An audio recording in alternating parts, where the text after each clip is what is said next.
Ruthless future Don was either impotent or gay. His grandmother worried about the Moretti bloodline. She sent me to teach him woman and desire. After that, But when I got pregnant, I overheard him bragging to the others. She's just a housemaid, a bit of amusement. A man like me will have countless women. Something in me died. I walked out of the estate and never went back. After he searched for me like a madman for 4 years, he stared at a little girl who looked just like me in a market. Who's your father? Mom said he caught some dirty disease and died. The ruthless mafia heir Alessandro had money, power, blood in his hands, but not one woman in his bed. The rumors said the future Don was either impotent or gay. The old matriarch worried about the Moretti bloodline, so she gave the order to me, the maid who sold herself because of the family debt. Strip down and climb into Alessandro's bed. Teach him desire. If you succeed, your family's debts will be cleared. If you fail, don't bother coming back alive. I'd heard that other failed models and celebrities disappeared without a trace after they failed, let alone a girl like me with nothing to my name. That night I crept into his room in nothing but a thin lace slip, kneeling at the foot of his bed, shaking. Alessandro was on the bed, idly toying with the gun. Bianca, what are you doing? He didn't expected me. Your grandmother ordered it. She said I'm to teach my master about sex. He sat up against the headboard, dark silk pajamas loose at the collar. He tilted my chin up, his gaze lingering over my face. Teach me then. I swallowed and took out a sex manual his grandmother had prepared for me. Techniques, positions, all of it. I read the first page in a flat, steady voice, like a prayer. I tried my best to ignore the illustrations. Not one word wrong. Impressive. But what about the pictures? I looked up. What? He suddenly pulled me onto the bed and wrapped an arm around my waist.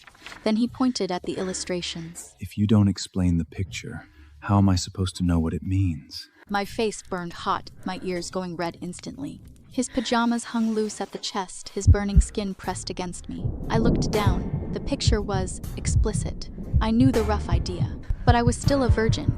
I had no idea two people could even bend that way. They're together. Alessandro pressed my head toward him, his lips almost touching mine. Couldn't follow.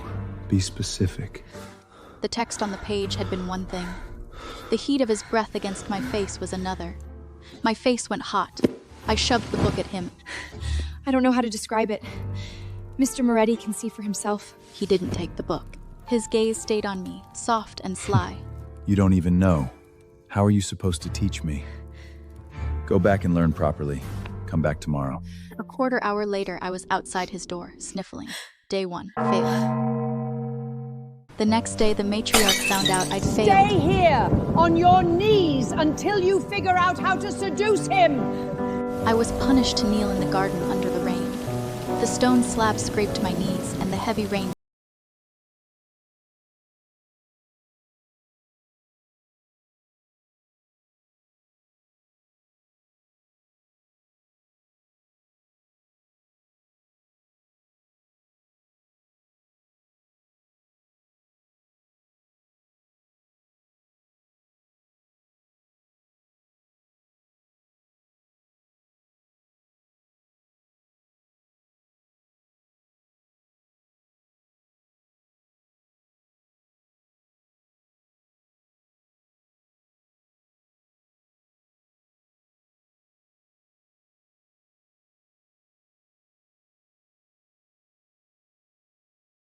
bled like a whore.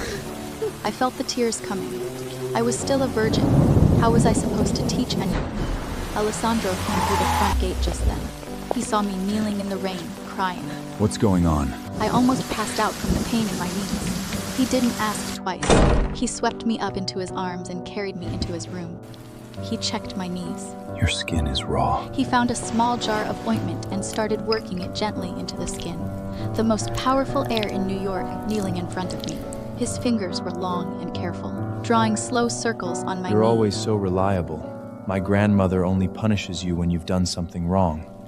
Was it last night? I was so tense I twitched against the bruise and let out a hiss. But underneath, my heart was leaping because of his concern. Alessandro caught my finger and suddenly kissed my cheek. His voice didn't give anything away. Tell my grandmother I learned slowly. Come back tonight. Keep teaching. That night, Alessandro was already in bed holding the book when I came in. Somehow his pajamas was even more open than yesterday. I could see every line of his abs. He saw me and patted the bed next to him. Shoes off. Up here. I climbed up beside him, leaned against the pillows. Then I realized what he was reading. The sex manual, but slamming. He didn't seem to notice and laid the book open between us. Is this how the people in the Kips do it? I nodded, blushing. He flipped to the next page as if he were really a student. Time passed. More. I'd known I was pretty since I was small.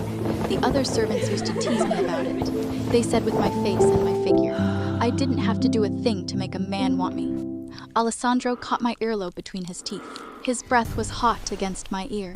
I went stiff. I didn't know what to do with my hands. Take it easy. Alessandro kissed his way down my neck. His fingers slipped one of my straps down, and his kiss, and he stripped off his shirt, revealing a perfectly sculpted body. Your virginity is mine. And now, I'll take it. His perfect body moved against mine in steady waves. It hurt. I started to cry. He laughed, soft. Don't even know how to do it, but you were gonna teach me? Aren't you the one who doesn't know? I whispered, miserable. Sweetheart, there's no man alive who doesn't know. He kissed the corner of my mouth, gentle turning to fierce. When it's the right woman, the body just figures it out. That night, he didn't let me go. Now I knew just how ridiculous those rumors were. That he was impotent, or that he was gay. Once a man's tasted blood, he wants more. For the next 2 weeks, Alessandro wanted me in his bed every night. He was fierce and dark behind closed doors. He had mastered every trick in that manual, except self-restraint. After being teased by a few servants about the marks on my body, I tried a careful approach. I heard that even good things shouldn't be overdone. Too much of it isn't good for the body. I stopped his kiss at my neck. Alessandro laughed. You know a lot for someone who knew nothing. But he let me sleep that night, at least. The matriarch heard it and nearly broke into tears of joy. Thank God. The Moretti bloodline is saved. Then she turned to me. Bianca, you're a sharp girl, and you've got your head on straight.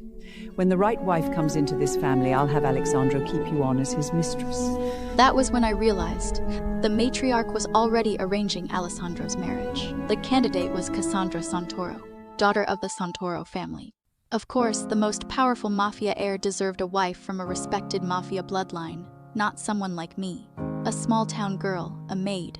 Being kept on by a man like him was a kind of miracle, and I was already half in love with him, and he told me he liked me. I never imagined there could be more. My face burned. I knelt and thanked the matriarch. Good girl. Take this as your reward. She handed me my family debt bond. It meant I was free of my servant bond or the debt. I almost wept with joy. But Alessandro was the only one who wasn't happy. That night in his bed, he gripped my jaw. Your man is taking a wife. And you're happy? My chest squeezed, but I made myself smile. You and the Moretti girl are a perfect match. Why wouldn't I be happy for you? His face darkened. Each word came clipped. She's the wife. You're the mistress. The other woman. From now on, I'll be Mark Love to her in this bed every night, trying every position you taught me. If you cross her, she has the right to slap you, scream at you, do whatever she likes. It hit me then. He was warning me. He was afraid I'd get too comfortable, that I'd cross his new wife and bring down trouble. He was reminding me of my place. Yes, Mr. Moretti. I know what I am. I'll stay in line. I lowered my eyes. Then I'll be more careful.